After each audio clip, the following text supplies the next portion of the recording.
Welcome to ACC Stars, Where Are They Now?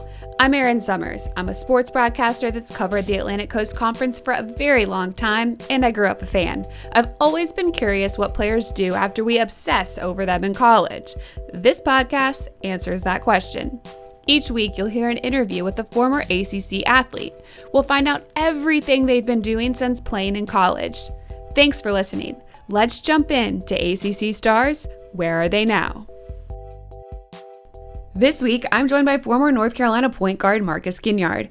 Ginyard was part of a very successful class at UNC that won 3 ACC regular season and 2 ACC tournament titles, and the 2009 national championship. Since playing in college, Ginyard has continued his basketball career overseas. Here's our conversation. Marcus, it's so good to have you on the podcast today. It's been forever since we were actually both at Carolina together. It's been quite some time. I'm just happy to kind of catch up and see what you've been up to. So just kind of start with where you're at right now and where you're calling in from. I am currently in Limoges, France, which is central France, about 4 hours south of Paris. So recently you just signed a contract extension or a 3-year deal with them in April, which is kind of crazy to think about considering everything that happened in March with a coronavirus here in the United States. How did that deal unfold? It was something that we were talking about, luckily, before coronavirus hit. Interesting, I'm actually sitting in the exact same place where I signed that contract back in April. So, just very thankful, very grateful that, the team continued to show support and continue to show interest in me, especially in the middle of, the first weeks of all this craziness and nobody really knowing, what's going to happen and how we're going to continue to play throughout, the pandemic and after. So I was just very, very grateful that they continued to show that interest, that they continued to support me, and that we were able to reach an agreement that kept me here, for the next 3 years. If you were sitting in that chair, did that mean that you stayed there through the whole past months and everything was shut down? I definitely spent a lot of time right here. I did not come home to the U.S., so I was here in Limoges throughout the lockdown here in Europe.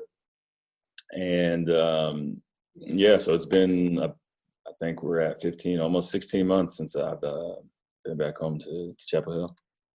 Well, it's awesome to hear that you're still playing. But let's take it back to when your playing days started and just kind of what got you into playing basketball to begin with. My family, my brother, my mom. I wanted to do everything my brother did growing up. He's 5.5 years older than me, and just kind of seeing him as a role model. And my whole family was kind of involved in sports. My dad played baseball, my brother played baseball and basketball and soccer, and he was all over the place. And my mom played basketball growing up as well. So just grew up in a family, full of athletes, and really kind of just fell in love with basketball. And just took off from there. Yeah, your brother is a high school coach right now. Did he do a lot of coaching of you growing up? He actually quit coaching a few years ago. Okay. But his most recent post that was a high school coach. He's now working on the administrative side at that same high school. But it was really cool to kind of have a coach in the family. My brother coached me when I was in high school, was an assistant, at O'Connell, which was interesting. And I've always kind of seen my brother as a coach, regardless of whether he's on the sideline or not. He's always somebody that, I look to for advice, always somebody that was kind of, showing me the right way and setting great examples for me. So, I'll always think of him as a coach, and I was very, very, very blessed to have him, so close to me as I was growing up playing ball. How awesome was it to have a basketball court in your backyard? This was really cool. You can't say thanks enough, to my parents for really, making that happen. It wasn't huge. It wasn't beautiful, but man, we had some flat concrete and we had a basketball court. So honestly, we were living pretty large. So for me, it was a beautiful thing. We spent a lot of time out there in the summer and in the winter, but we definitely have some good memories out there. And that was a big reason for why I was, able to continue to get better at the game of basketball, but also just, be able to have that release and to be able to go out and enjoy the game. You won your first national championship, a part of an AAU team, when you were just 13 years old. Mm-hmm. Going from that moment and then deciding to play at North Carolina, I mean, how much fun, how exciting was it to kind of navigate that part of your basketball career at such a young age? Yeah, I mean, I was pretty blessed to be able to have, an experience like that at a young age, just kind of giving you that taste of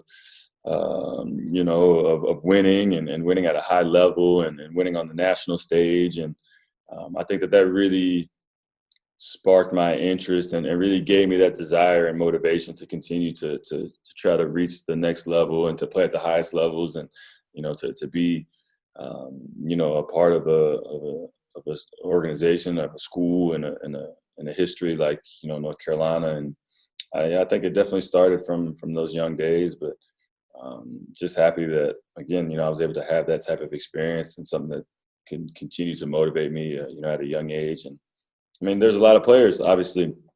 There are great players at that age, who, may or may not have the interest to continue or, somehow down the line, got kind of redirected in other ways. And so, that was definitely something for me that was, continued to push me in a direction to try to reach higher levels of basketball.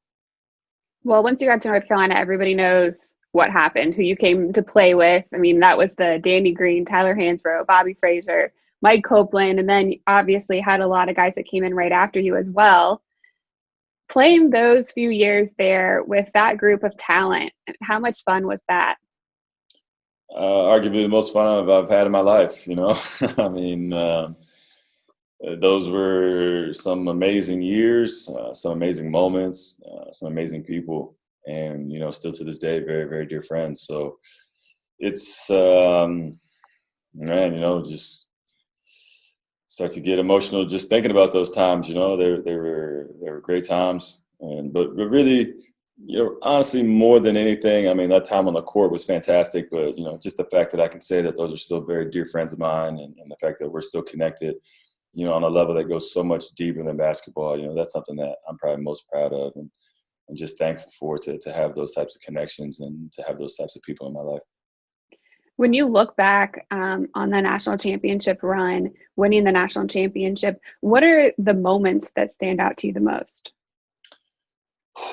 The moments that we spent, really off the court. I mean, obviously, we have great memories of being on the court together, but just the bus rides, the time that we spent together in the locker room, the times that we spent on campus together, or just having dinner or whatever the case may be, just sitting in the living room together. And I mean, those are the things that are really, really cool. Like I said, it just kind of speaks more towards the types of people that we had on that team and the personalities and that's what I think was great. Yeah. Definitely some personalities on that team. So let's kind of dive into it a little bit. Who was the funniest guy on the team? Mike Copeland, for sure.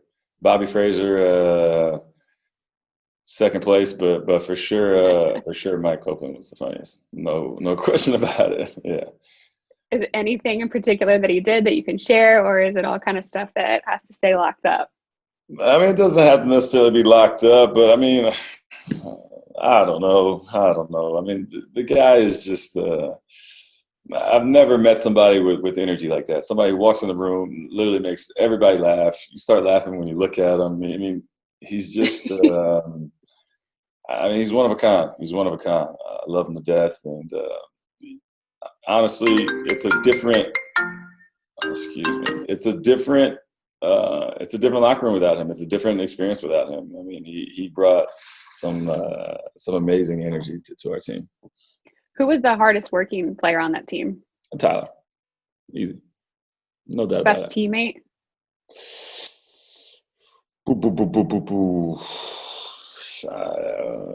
I can't.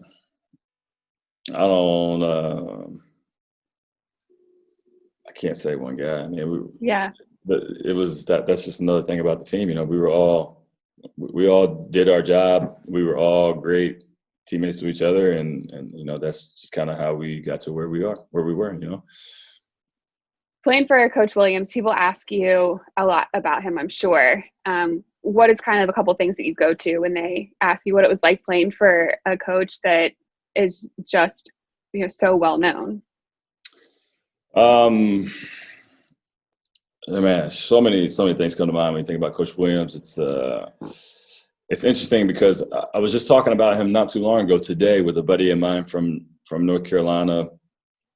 I talk about him very often with my coach here in France right now, which is also, pretty interesting that, all these types of things that he's so well known for, just the way that he shapes his players both on and off the court, just his mentality towards, attention to detail. Just so many different things. And for me personally, I just feel like, he's a great coach. He's a great person. He's a great mentor. He's just like, he checks all the boxes, and, just someone with a high level of integrity, and just someone who you always look to as like, a voice of reason, who kind of always makes sense, and it's just, for me, I'm just super, super thankful and honored to have been a part of, his program, and to have been, one of his players, and thankfully someone who helped him win. But, you just kind of think about all the intangibles that are hard to find, for me personally, in my opinion, that are hard to find in players. There's a ton of talent out there. And you talked about earlier, who was the best teammate. And I think that, one of many great things that, we learned from Coach Williams was just how to be a great teammate. And I just think that there's a lot of great players out there that weren't taught that.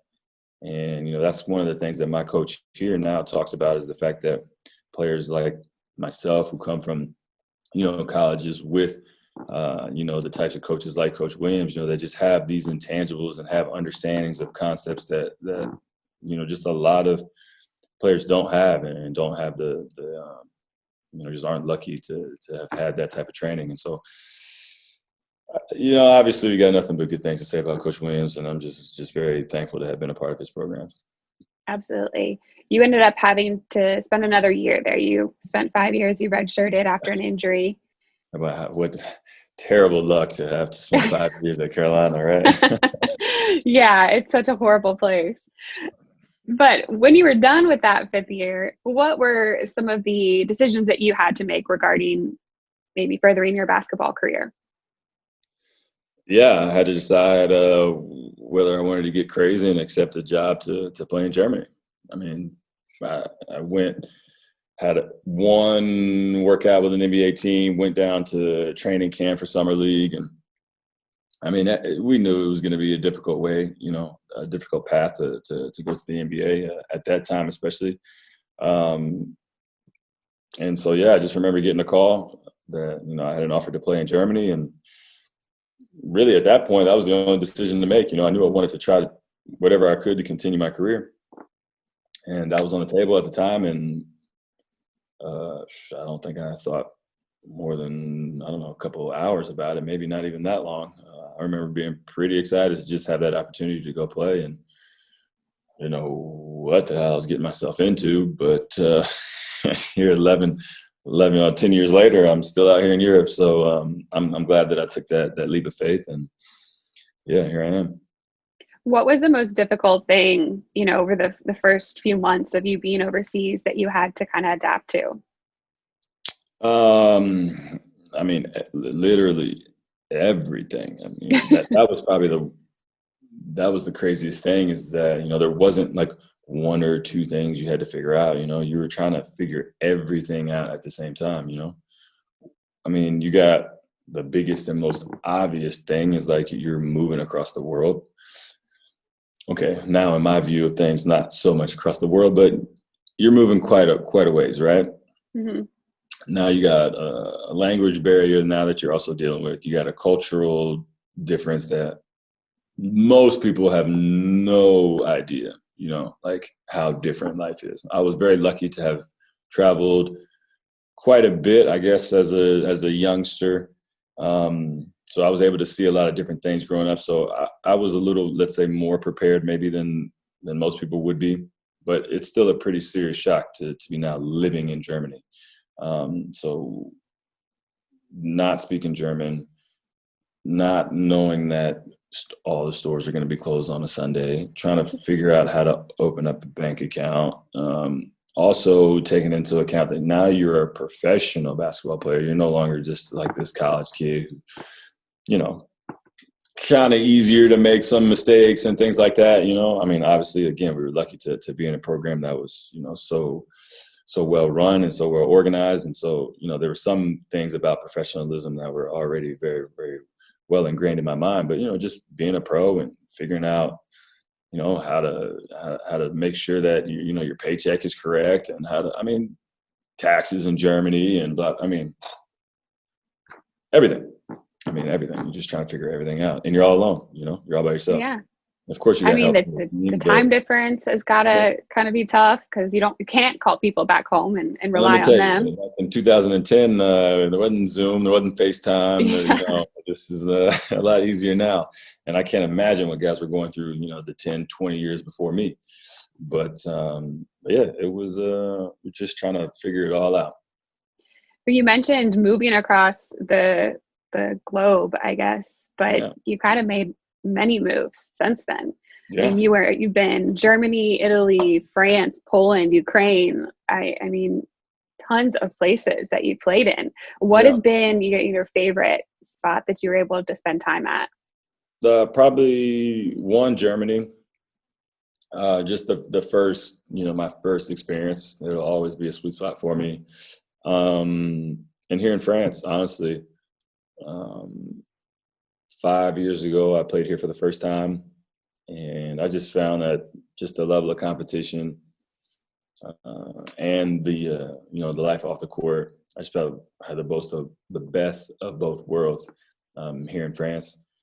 I had some great experiences in a lot of other places that I played as well, but when it comes down to it, and obviously part of the reason why I signed a 3-year extension here is just because I just love life in France. But probably Germany and France are probably my two favorite places. What is life like outside of basketball there in France? Well, when we're not dealing with the global pandemic, life so maybe not these past couple months, but in general. Very nice. For me, very nice. It's I love the community, especially here in Limoges, but just, in France in general, people who, in my experience, really like to enjoy life, really like to enjoy time with their family and friends. People who are very, obviously very serious about their food, which is something that I really, really, really love and really enjoy as well. And so, for me, I just felt like this is a great fit for me in terms of, life off the court. And really, I just love the fact that more than anything, I feel like people here in France are really trying their best. Okay, they're going to work, but they're really trying their best to enjoy their life, and to enjoy their life with their loved ones. And so that's something that, I really love about the mentality here. So before this interview, obviously I had to scroll through your Instagram a little bit and check out some of your pictures. Okay. You got some nice little model looks going, some little places around there. That's a little good. Fashionable. You said it. So I appreciate it. Maybe something I should maybe look into. But you're an influencer there in France? I don't think so, but there may be some people who would say that. But again, just trying to enjoy, trying to take advantage of, all the great things that this life has to offer. And luckily been able to do some cool little things here with some people locally. And it's been a cool experience. You've done a lot to give back to the community, and you've had your own basketball camps as well. I know you weren't able to have them this year because of everything going on, but usually you host a camp back at Carolina, in Chapel Hill and in Wilmington. Mm-hmm. What kind of got you started in doing that? Well, my basketball camp started back in 2013. 2012, 13. And really was just trying to find a way to give back to, the North Carolina community that obviously gave so much to me. So we started a camp down in Jacksonville, North Carolina, where my mom is from. And I had the first couple of years of the camp down there. Then we ran around, had a camp up in the DC area, where I'm from, and had a camp up there for a few years. And then, let's say 4 years ago now, we said, well, why not get back to Chapel Hill, really, really get back to Chapel Hill. And, we had a camp where kids were paying to come for the full week, or kids were paying to come for the weekend. And, somewhere along the line, we just said, you know what, we need to be doing a free camp, And so we decided to come back to Chapel Hill. We partnered with, started with just Chapel Hill Police Department, and then we got the fire department involved. Since have been able to get a lot of other businesses and individuals, locally involved. We expanded a couple of years later down to Wilmington, got a major hospital involved down there as well. But really the idea was, let's put on a free camp. We're trying to get everybody locally involved. We would love our local service members to be involved to try to help, just create this idea of importance around giving back to your community, and also showing the support from local businesses and local individuals that, there's a lot of people here in the community that support you, both on and off the court. And we just wanted to provide a space for kids to have fun, enjoy the game of basketball, but also feel important and feel like everybody in their community is there to support them. And, that's just kind of how it started. And we were very lucky to be able to expand to Wilmington. But most importantly, we were super, super happy to get back to Chapel Hill and really try to give back in the best way that we could. That's awesome. How often do you get to go back to Chapel Hill on a regular year? Normally, I'm back in Chapel Hill for a couple weeks out of the year. I bought a house in Chapel Hill back in 2017, which was cool.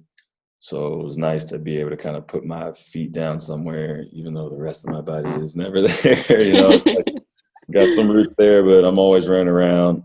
It's actually crazy. I actually closed on that house while I was in Russia, of all places. So even when I bought my house in North Carolina, I wasn't even there, Yeah. So, but it's really, really cool and always a really cool grounding experience, no pun intended there, but to get back to North Carolina and to get back to Chapel Hill and to, spend a little bit of time there. But generally it's really no more than 4 weeks a year. And now in this year, in this crazy year that we have, it's been a few months over a year now since I've been back at Chapel Hill. You mentioned your family a few times. When you kind of look back on your basketball career, where you're at now, who have been some of your biggest inspirations? For my family? Yeah, or anybody else. All right. I mean, definitely my family, my immediate family who have always been super, super supportive of me and always kind of pushed me to do the things that mean the most to me and that are most important to me, that are best for me, regardless of what that means to them, For example, deciding whether I was going to come home or not during this craziness, and having family members that, of course, want me to come home, but at the same time, I understand that it's complex. There's other stuff going on. I have my job here, blah, blah, blah, blah, blah. And make the right choice for you, regardless of whether that, affects now that we don't see each other, And so, like, even when I was going through that, to have family that said, you know what, you need to make your choice, whatever's going to be best for you. I think that there's a lot of people that would have been, say, hey, you need to come home, blah, blah, blah. But, just little things like that. My extended family, my Carolina family, especially the guys who, have played professionally here in Europe, have been a great support system for me as well.